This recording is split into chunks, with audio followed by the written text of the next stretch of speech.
Question number 10 का B number में question में हमारे पास दिया गया था इंटीग्रेशन dx अपॉन में x square plus a square first bracket x square plus b square second bracket.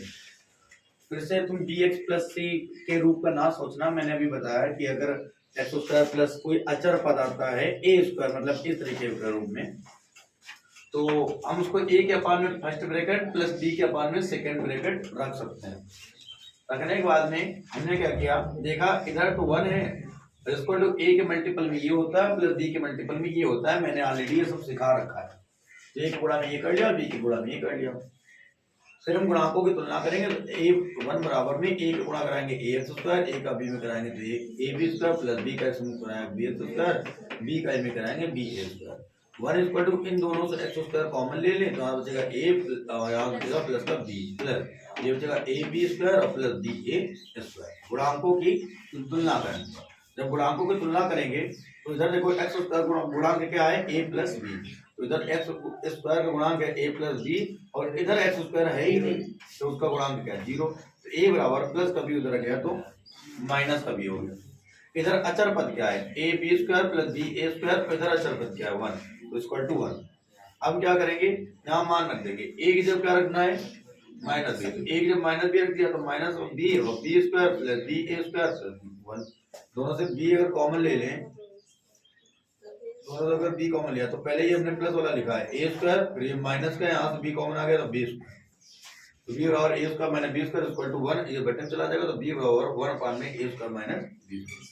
अब ये b का मान यहाँ रख दो, a का मान निकल आए, a बराबर माइनस b की जगह अगर हम ये वाला मान रख देंगे तो 1 अपान में a square minus b square minus का आ जाएगा। अब a और b के मान निकलना है तो मान रख दो, पहले a की जगह पर क्या रखेंगे माइनस 1 अपान में a square minus b square integration 1 अपान में a लिख दिया dx प्लस b की जब मान रख देंगे तो 1 अपान में a square minus b square integration 1 अपान में x square plus b square dx। अब ये तो ऐसे ही ये फॉर्मूला किसका होता है 1 अपान a tan इनवर्स x मान a, उधर भी बताया था। अब यहाँ पर a होता तो a आता है 1 अपान a, यहाँ b है तो 1 अपान b माइनस का आ गया। हाँ ये तो मैंने बाहर आ गया हमारे पास, और इनटू में इसका क्या फॉर्मूला होगा 1 अपान b tan इनवर्स x अपान b प्लस c। दोनों से कॉमन देखो आ रहा है 1 अपान में a square minus b square, इससे भी और इससे भी, तो ये प्लस वाला पहले लिख लें, ये भाई इसके आगे माइनस है तो इसको बाद में लिख लें। तो पहले मैंने ये लिख दिया 1 अपान b tan इनवर्स x अपान b, ये minus 1 upon a tan inverse x upon a plus c। ठीक है, तो छोड़ा हुआ है क्वेश्चन नंबर सी, हमने इसलिए छोड़ा हुआ है क्योंकि क्वेश्चन नंबर सी तुम कर सकते हो, बहुत ही सिंपल सा है। x स्क्वायर बराबर t मान लोगे तो x स्क्वायर का अपॉन 2x हो जाएगा जो कि अंश में दिया गया है। क्वेश्चन नंबर डी देखो, हाँ, और इस क्वेश्चन में तुम्हें मानेंगे हम माना x स्क्वायर बराबर में t या फिर y जो भी तुम्हारा मानो, चलो t मान ले, लेकिन यहाँ पर अवकलन नहीं करना है, क्यों? क्योंकि x स्क्वायर का अवकलन करने पर ऊपर 2x नहीं आ रहा है, तो ऐसे क्वेश्चन में अवकलन तो करना नहीं है, तो फिर जो माना हुआ है वही लिखेंगे t dx। अब बचे में t माना तो t प्लस 1 और t प्लस 4। अब इसको करेंगे आंसर में, ऐसे क्वेश्चन बता देते हैं a के अपान में t प्लस 1 प्लस b के अपान में t प्लस 4। ठीक है, अब इसके बाद इधर देखो हमारे पास क्या मिलेगा t, और एक गुणा में क्या आ जाएगा, एक गुणा में आ जाएगा इधर राइट t प्लस 4। कैसे आता है हमने इसके पहले वो बताया हुआ है, उसको जा करके तुम लोग समझ सकते हो।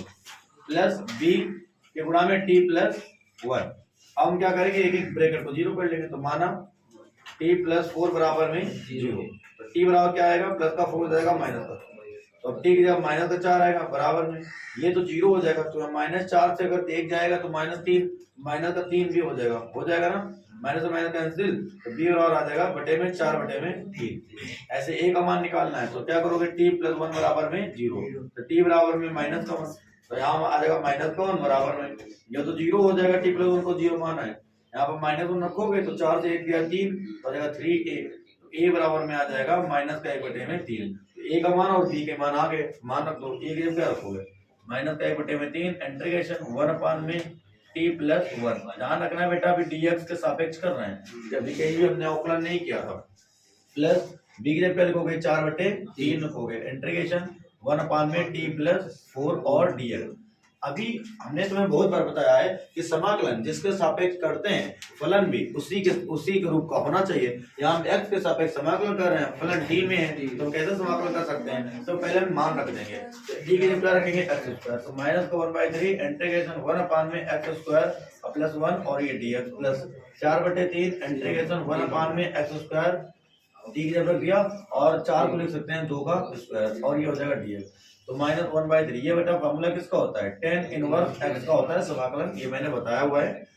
प्लस का 4/3 ये होता है 1 अपान a की जगह पर 2 tan inverse x upon a, tan inverse x upon a 2 plus c। फार्मूले अगर नहीं याद होगे तो तुम्हें समस्या होगी, इसलिए पहले फार्मूले से याद करें सारे। 2 दूना 4 ये आ जाएगा 2 एकम 2 और बटे में कितना 3 tan इनवर्स x अपान में 2 प्लस में c। चलो देखते हैं बेटा, हम इस क्वेश्चन को इसको तुम्हें याद करके लिखना है, थोड़ा सा इंपॉर्टेंट क्वेश्चन बना के कि ऐसे क्वेश्चन में हम क्या करेंगे, अंश तथा हर में x की पावर n माइनस 1 से गुणा करने पर क्या होगा? गुणा करने पर देखो बेटा, ऊपर हम x की पावर n माइनस 1 से गुणा करेंगे, नीचे भी हम x की पावर n माइनस 1 से गुणा करेंगे तो और बच्चे हमारे पास नीचे क्या है? x है और ब्रैकेट में x की पावर n प्लस 1 ये हो गया और ये dx होगा। यहाँ पर देखो ऊपर है x की पावर n माइनस 1 और अपान में बातें रही आर समान होते हैं तो गाते जुड़ती हैं, तो x की पावर n माइनस 1 एक जगह में और एक तरफ x है, इसकी घात 1 हो जाएगी तो x की घात हो जाएगी n माइनस 1 और प्लस 1, ये कैंसिल हो जाएगा x की पावर n, यहाँ बचेगा x की पावर n और ब्रैकेट में x की पावर n प्लस 1 और ये dx। अगर हम मान चाहे तो मान सकते हैं कि माना x की पावर n बराबर क्या मान सकते हैं हम लोग? t मान सकते हैं। और अगर हम अवकलन कर लें, अवकलन करने पर x के सापेक्ष अवकलन करेंगे, x की पावर n का अवकलन होता है n x की पावर n माइनस 1, पहले ही फार्मूला अवकलन का, dx बराबर में n को उधर ले जाओ तो x की पावर n माइनस 1 dx बराबर में 1/n हो जाएगा dt। ऊपर वाला देखो x की पावर n माइनस 1 dx की जगह क्या लिख सकते हैं हम लोग? 1 अपान n दोबारा कर लिया और dt ऊपर बटे और बटे में क्या आ जाएगा हमारे पास? x पावर n को तुमने क्या माना है और ये क्या हमारे पास है? t plus 1। अब बताओ ये आंशिक भिन्न से हो जाएगा, a के अपान में क्या लिख सकते हो? प्लस b के अपान में क्या लिख सकते हो? t प्लस 1 लिख सकते हो। अब क्या करते हैं उसके बाद? हल करते हैं, इस 1 अपान n को थोड़ी देर के लिए ऐसे ही बने रहने दो, बाद में जब समाकलन करेंगे तो उसके आगे रख लेंगे। इधर ऊपर क्या है? 1, इधर लिख देते हैं, इधर ऊपर क्या है? 1 बराबर इधर a के गुणा में क्या आएगा? t प्लस 1 प्लस b के गुणा में क्या आएगा? t, तो b के गुणा में क्या आ जाएगा? t आ जाएगा। तो हम क्या करेंगे? पहले तो माना t प्लस 1 बराबर में 0, तो t बराबर क्या आ जाएगा? ये हो जाएगा 1 इक्वल टू, अगर हम इसको हमने 0 मान लिया है तो ये पूरा 0 हो जाएगा, यहाँ t माइनस 1 रखेंगे तो माइनस का b आ जाएगा, तो b बराबर आ गया माइनस का 1। ऐसे ही हम क्या करेंगे? फिर t बराबर 0 मानेंगे तो आ जाएगा 1 इक्वल टू, t बराबर 0 रखने पर तो आ जाएगा 1 a का मान क्या आ जाएगा? 1 आ जाएगा, क्योंकि इधर तो 0 हो जाएगा। a के साथ जब रखेंगे 1 अपान में कितना? t, 1 अपान में t integration dt plus b की जगह रखेंगे माइनस का 1, तो माइनस इंटीग्रेशन 1 अपान में t प्लस 1 और dt। ध्यान रहे इसके पहले 1 अपान n था, तो इन दोनों में इसके पहले 1 अपान n तो आएगा 1 अपान n बाहर है, 1 अपान t का समाकलन होता है log t और माइनस इसका हो जाएगा log t प्लस 1 और प्लस में क्या हो जाएगा c। अब बताओ 1 अपान n log m minus log n क्या होता है? log m अपान n, तो आ जाएगा log m की जगह पर t अपान में n की जगह पर t प्लस 1 और प्लस में c, तो 1 अपान n क्या हो जाएगा? log t के मान रख देंगे, क्या रखेंगे? x की पावर n अपान में x की पावर n प्लस 1 और प्लस में c तुम्हारा आंसर आया है। ठीक है।